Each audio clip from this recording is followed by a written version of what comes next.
Bonjour à tous et bienvenue sur ma chaîne État des jeux. On se retrouve pour une nouvelle vidéo sur Horror Arkham, le jeu de cartes, avec le dernier paquet scénario qui me reste à ouvrir. Alors ils n'ont pas été faits dans l'ordre hein, au fur et à mesure, mais ouais, donc celui-là il est sorti il y a quelques temps, mais c'est le dernier, après on les a tous faits, et après il me restera les campagnes à faire avec les boîtes de campagne et les boîtes d'investigateurs. Donc il y a encore de quoi parler sur Horror Arkham. Et donc cette fois-ci, on va s'attaquer à la guerre des dieux extérieurs. Donc un nouveau paquet scénario qui peut sûrement s'insérer dans une campagne ou en solo. Alors qu'est-ce que ça contient? Alors les investigateurs doivent collaborer pour préserver la planète des ravages causés par la guerre des dieux extérieurs. Donc un scénario de 78 cartes. Trois cultes fanatiques luttent les uns contre les autres pour être le premier à invoquer leur dieu extérieur, et c'est aux investigateurs de contrecarrer leur machination retorse. Alors peut être joué avec 1 à 4 investigateurs de manière indépendante ou en tant qu'aventure.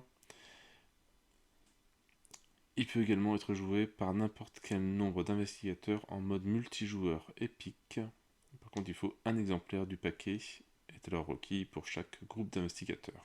Donc, allez, on va regarder ce qu'il y a dedans. Donc, pour rappel, Horror Arkham, le jeu de cartes, un jeu Fantasy Flight Game.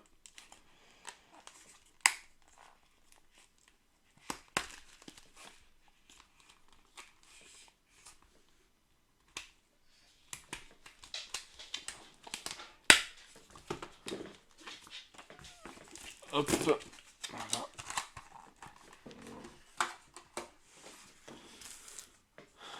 Comme toujours, le petit livret de règles avec le symbole de l'extension. En mode indépendant, voilà, on choisit le mode de difficulté que l'on veut, facile, standard, difficile et expert, donc il change les tokens dans le sac. Si on joue en mode campagne. Alors, règles supplémentaires et clarifications, les différentes factions. Donc on a le culte de Silenus, la faction bleue, le culte de Magak Arca, la faction verte, et le culte d'Ezelzenrels, et ils ont tous des noms assez bizarres, c'est la faction rouge. L'intrigue de factions. Alors voilà, quand même pas mal de règles sur celui-là. Belligérant, un nouveau mot-clé.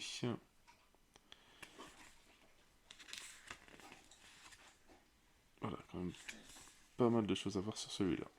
Rempart, on place tous des tokens autour de la carte. Nuée X. Le mode multijoueur équipe, donc là il faut avoir un paquet de règles, enfin un paquet de cartes pour chacun, enfin pour chaque groupe. Limite de temps. Hop. La guerre des dieux extérieurs, voilà, hop, la mise en place, on prend ces cartes-là, un peu comme d'habitude.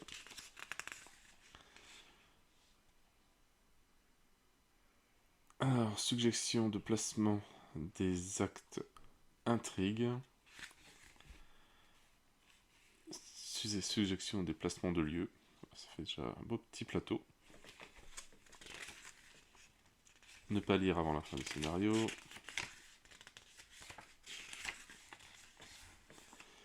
Et une variante brouillard de guerre. Voilà, c'est un beau petit livret de belle petite taille.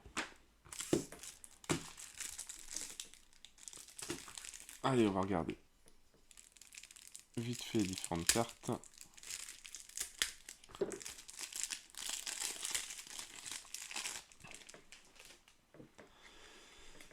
Alors, comme d'habitude, Après avoir choisi le niveau de difficulté du jeu, on choisit le niveau de la partie, si on veut la faire en facile ou en difficile, avec voilà, les différents tokens que l'on tire, ont différents pouvoirs qui sont plus ou moins costauds.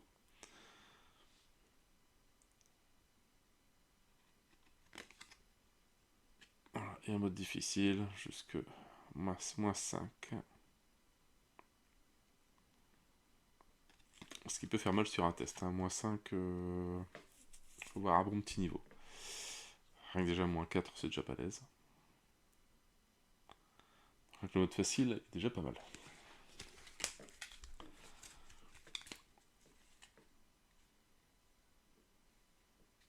Alors, on va regarder la première intrigue. L'invocation de Silanus. Silnus. Un seuil de fatalité globale de 6 par groupe. Avec toujours des petits textes derrière. Donc, l'invocation progresse. C'est toujours un seuil de fatalité globale de 6 par groupe.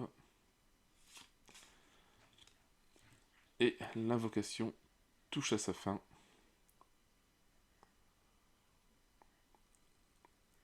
Et toujours un seuil global de fatalité de 6 par groupe.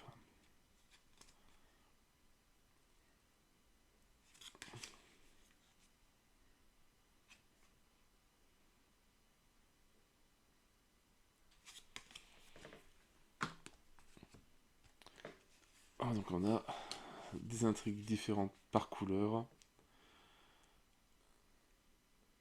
L'intrigue verte, donc on a vu la bleue, l'intrigue verte, l'incubation de l'œuf, donc toujours 6 par groupe au niveau du seuil de fatalité. L'incubation progresse, et l'incubation touche à sa fin. Il n'y a que la première qui change. Donc toujours 6 je pense.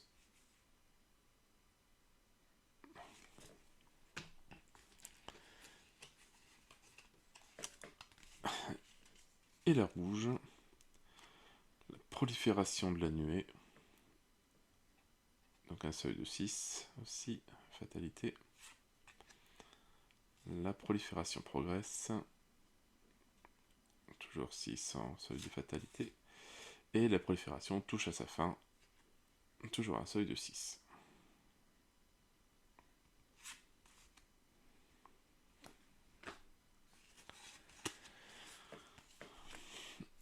On a les actes.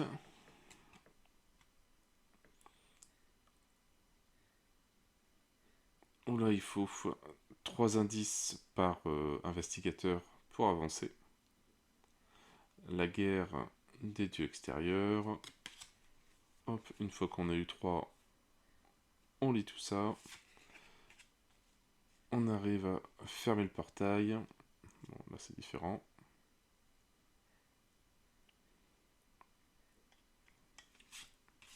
Et après, fermer tous les portails. L'acte 3A.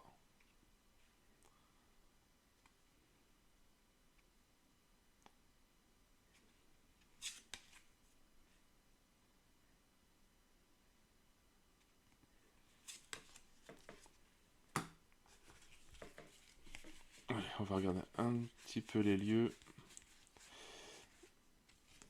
L'air d'en avoir pas mal. Donc, avec Arkham, la rue de Providence, Athénée du néant céleste. Joli graphique. Les images sont très jolies. L'Arcade, rue de Montréal, le château Ramsey, sanctuaire de Manghat Artak, les rues de New York, la Fournaise et l'Attique. Donc après chaque lieu, voilà, donc ça c'est le lieu forcément verrouillé. Et après, quand on arrive dessus, on a un seuil. J'ai oublié le nom. Une valeur d'occulte, c'est ça. Et on met un indice par investigateur dessus. Et donc, il faut dépasser le seuil pour avoir un indice.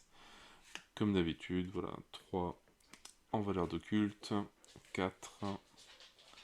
Voilà, à chaque fois, un petit pouvoir sur le lieu aussi.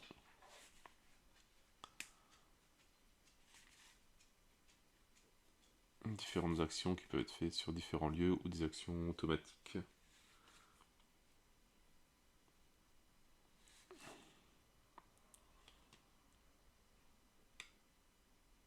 5 en valeur d'occulte, ça fait quand même beaucoup.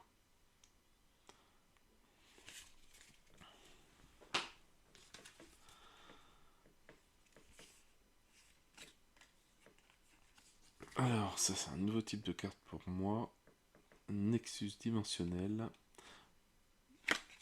D'accord, donc c'est un lieu aussi.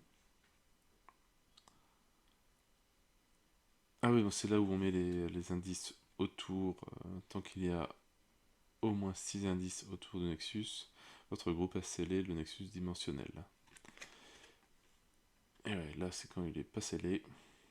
Donc il a 6 en valeur d'occulte.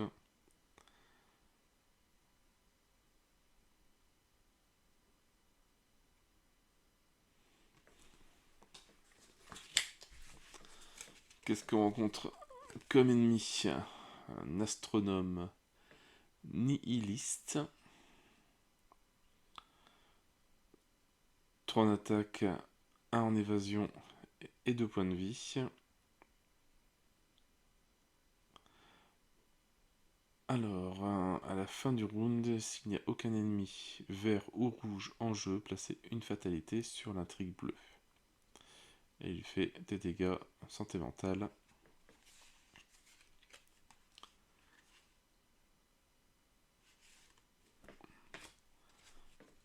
Une nouvelle traîtrise, mort et décrépitude.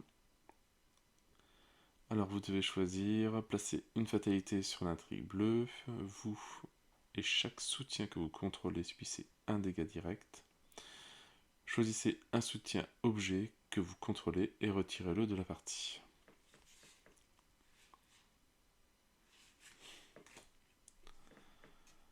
La zélatrice du paradis, donc là c'est plus pour du vert je pense.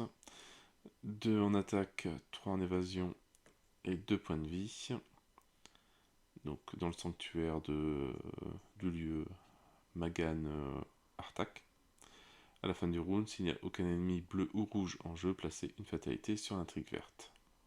Et elle fait un dégât physique. Alors, une traîtrise, l'appel du prédateur. Attachez l'appel du prédateur à l'ennemi vers le plus proche. Si cet ennemi est muté, placez une ressource dessus en tant que mutation. S'il n'y a aucun ennemi vert en jeu, l'appel du prédateur gagne en renfort. Et l'ennemi attaché gagne plus 1 en combat, plus 1 en évasion, plus 1 en dégâts et plus 1 en horreur. Ah oui, quand même. Et donc pour le rouge, disciple de la nuée. 2 en attaque, 2 en évasion, 2 points de vie. Si aucun ennemi bleu ou vert en jeu, placez une fatalité sur l'intrigue rouge. Et il fait des dégâts physiques. La traîtrise, festin de sauterelle. Effectuez un test de volonté de difficulté 2. Augmentez de 1 la difficulté de ce test pour chaque carte de nuée en jeu. En cas d'échec, subissez 2 horreurs. En cas d'échec avec une différence de 4 ou plus, subissez 3 horreurs à la place.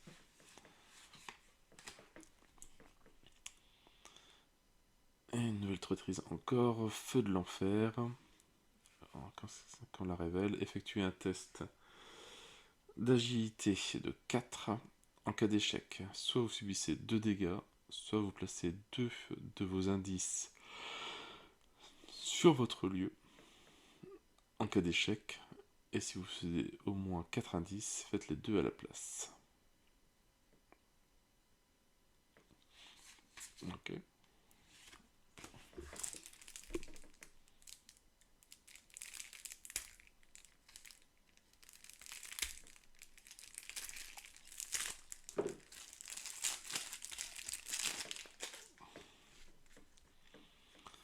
Alors, ravage de la guerre.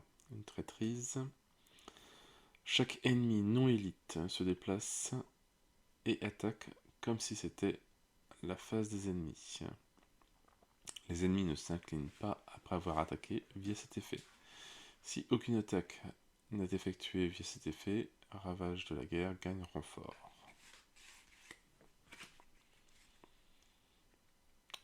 Pendant leur sommeil, une traîtrise. Pour chaque faction qui a le plus d'ennemis en jeu, placez une fatalité sur l'intrigue de cette faction. S'il n'y a aucun ennemi en jeu, ne placez aucune fatalité et pendant leur sommeil gagne renfort. Entité éthérée, 2 en attaque, 1 en évasion, 3 points de vie. Donc dans Athénée du néant céleste pour la génération. Après que l'entité vous a engagé, vous devez décider. Soit placer une fatalité sur l'intrigue bleue, soit placer un de vos indices sur votre lieu, ou subissez 2 horreurs. Et ça fait des dégâts de santé mentale. Annonciateur du paradis, 3 en attaque, 1 en évasion et 3 points de vie dans le sanctuaire de Magan. À la fin du round, de placer une ressource sur l'annonciateur du paradis en tant que mutation. Ensuite, s'il y a au moins 3 mutations sur lui, retirez-en 2 et placez 2 fatalités sur l'intrigue verte. Et pour le rouge, on a un Trilogog, 3 en attaque, 1 en évasion, 1 point de vie. Donc à la nuée 2, justement ça c'est la règle qu'on a vue dans le livret. Dans la fournaise, c'est généré. Donc quand il attaque, il inflige soit ses dégâts, soit ses horreurs, au lieu d'infliger les deux. Donc il fait un dégât ou un santé mentale.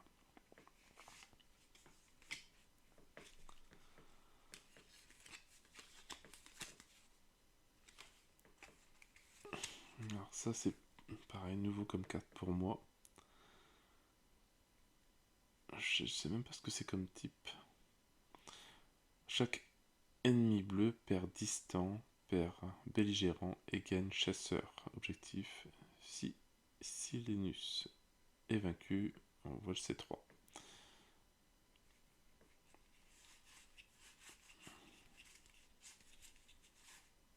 Donc pour chaque couleur, donc ça c'est les bleus. Donc ouais, ça je sais pas. Le 9 à quoi ça correspond ici.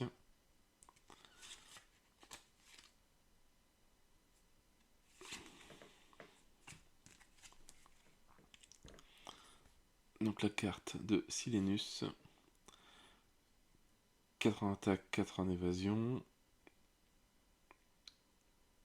Alors, quand la phase du mythe se termine, chaque investigateur dans le lieu de Silenus doit décider.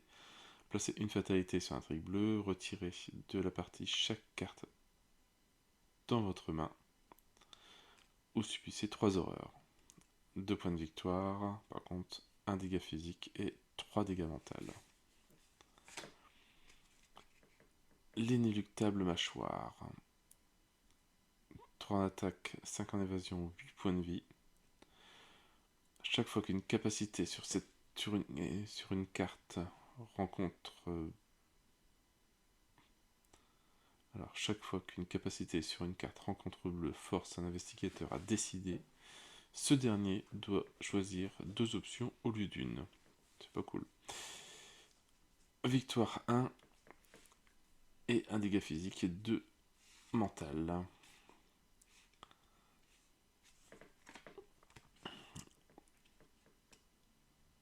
héros fait de 1, fait de 1, je sais pas. 3 en attaque, 2 en évasion, 4 points de vie. Après que le héros vous a engagé, vous devez décider. Placer une fatalité sur un trig bleu, retirer 2 indices autour du nexus dimensionnel, où le héros, le héros fait de 1 vous attaque. Il fait 1 dégât et 2 en santé mentale. L'entité éthérée, 2 en attaque, 1 en évasion, 3 points de vie. Alors, après qu'elle vous a engagé, vous devez décider une fatalité sur un trig bleu, un de vos indices sur votre lieu, enfin placer un de vos indices à vous sur le lieu, ou subissez 2 horreurs. Et elle fait 1 mental. Une fin inévitable. Alors, vous devez décider une fatalité sur un trig bleu, 3 cartes dans votre main et retirez-la. Donc, choisissez 3 cartes de votre main et retirez-la de la partie. Ah ouais, c'est pas dans la défaut, c'est carrément de la partie. Et retirez de la partie les 6 cartes du dessus de votre deck, mélangez dans votre deck chaque faiblesse ainsi retirée.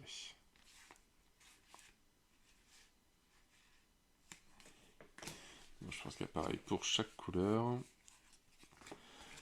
Pour les verts, l'œuf éclos. Chaque ennemi vert perd distant, perd belliqueux et gagne chasseur. Et si Magan est vaincu, voire le C4.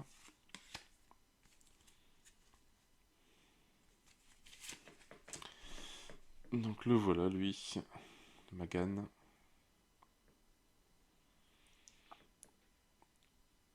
Trois en attaque, 5 en évasion. Quand la phase du mythe se termine, placez une ressource sur chaque ennemi muté dans le lieu de Magan. En tant que mutation, infligez un dégât à chaque investigateur dans ce lieu pour chaque mutation sur Magan. Victoire 2, 3 points de vie, enfin elle fait 3 de dégâts physiques et 1 en mental. Alors le vil maître de couvée, 4 en attaque, 3 en évasion, 7 points de vie. Le vil maître de couvée gagne plus 1 vie pour chaque mutation sur lui. Quand au moins une mutation devrait être placée sur un ennemi, placez une mutation supplémentaire sur cet ennemi. Ah ouais, donc lui il nous rapporte aussi, c'est vrai que je ne l'ai pas dit, victoire 2. Et lui victoire 1, et il fait 2 dégâts physiques et 1 mental.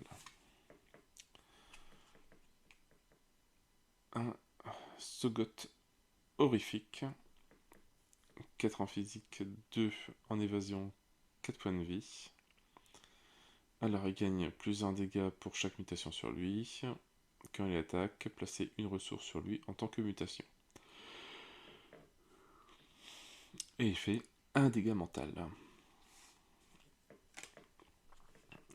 L'annonciateur du paradis. Je pense que c'est à peu près la même chose que l'autre.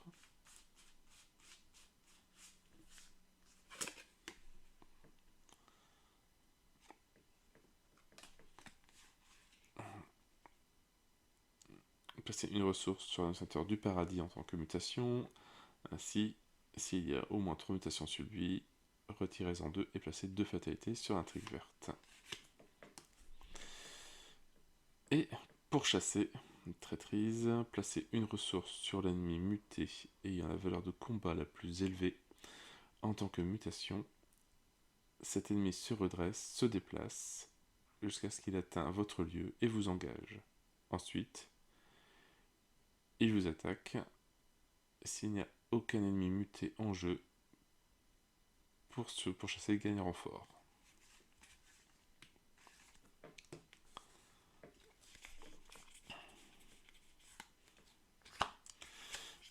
Et donc les cartes pour le rouge. Alors, Ezelzenrels émerge. Donc 9. Les créatures perdent tout leur pouvoir, mais gagnent chasseur. Si est vaincu, C2.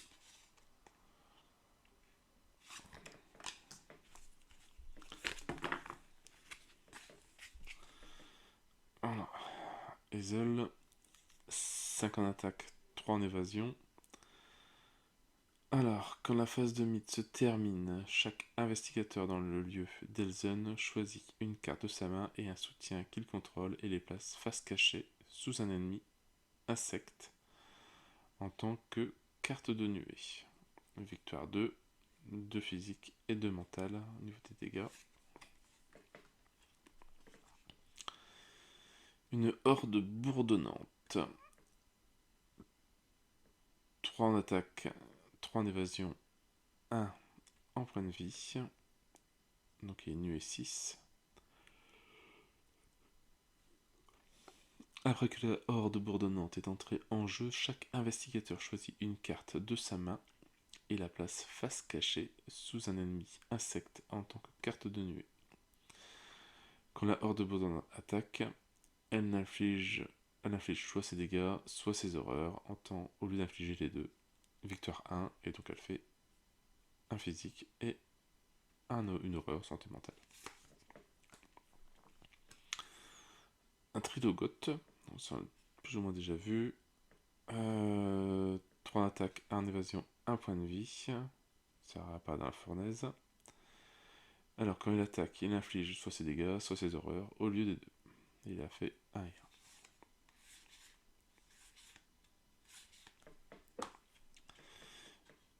Et une petite traîtrise, métamorphose. Placez un soutien que vous contrôlez face cachée sous un ennemi insecte en tant que carte de nuée. S'il n'y a aucun ennemi insecte en jeu, cherchez un trilogote dans le deck rencontre ou la pile de défausse rencontre et générez-le pour remanger le deck.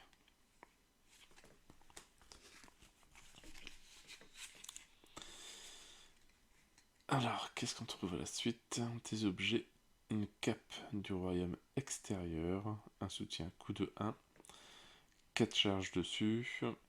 Quand un ennemi non élite devrait vous engager, décharger, dépenser une charge pour incliner cet ennemi à la place. Ce qui peut être pas mal.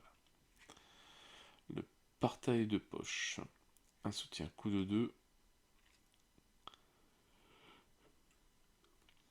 Alors, après que le portail de poche est entré en jeu, placez la mini-carte de votre investigateur dessus et terminez immédiatement votre tour.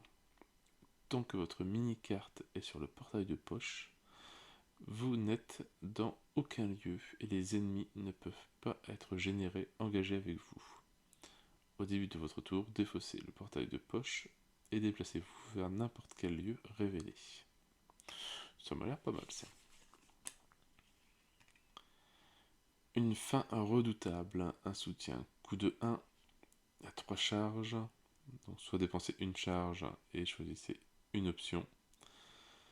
Alors placez sur le deck rencontre un ennemi non élite de votre lieu. Regardez les 5 cartes dessus du deck rencontre, défaussez-en 2 et remettez les autres au-dessus du deck dans l'ordre de votre choix.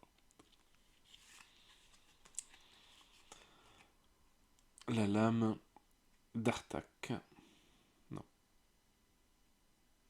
Dakhat. Un soutien coup de 1. Inclinez la lame et dépensez une ressource.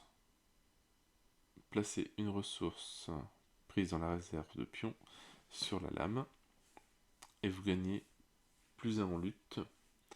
Pour chaque ressource sur la lame, en cas de réussite, retirez jusqu'à 3 ressources sur la lame pour infliger un nombre équivalent de dégâts supplémentaires à l'ennemi attaqué.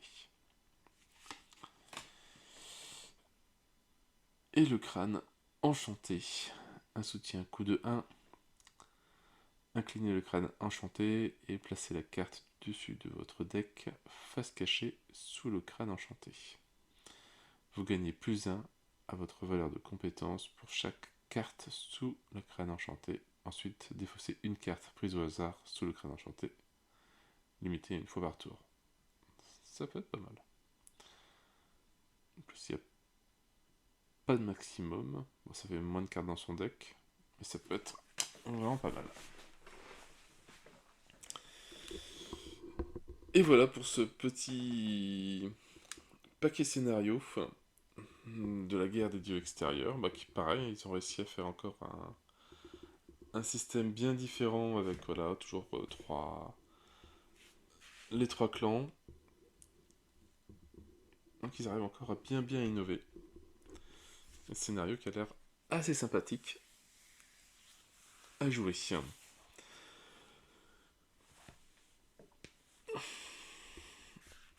Hop. Bon, maintenant, il ne reste plus qu'à sliver tout ça et à me remettre à jouer aussi. Ça peut être bien. Allez, sur ce, je n'ai plus qu'à vous souhaiter une bonne journée, une bonne soirée. N'hésitez pas à liker, à commenter et à vous abonner à la chaîne. Et moi, je vous dis à bientôt pour une nouvelle vidéo. Ciao, ciao!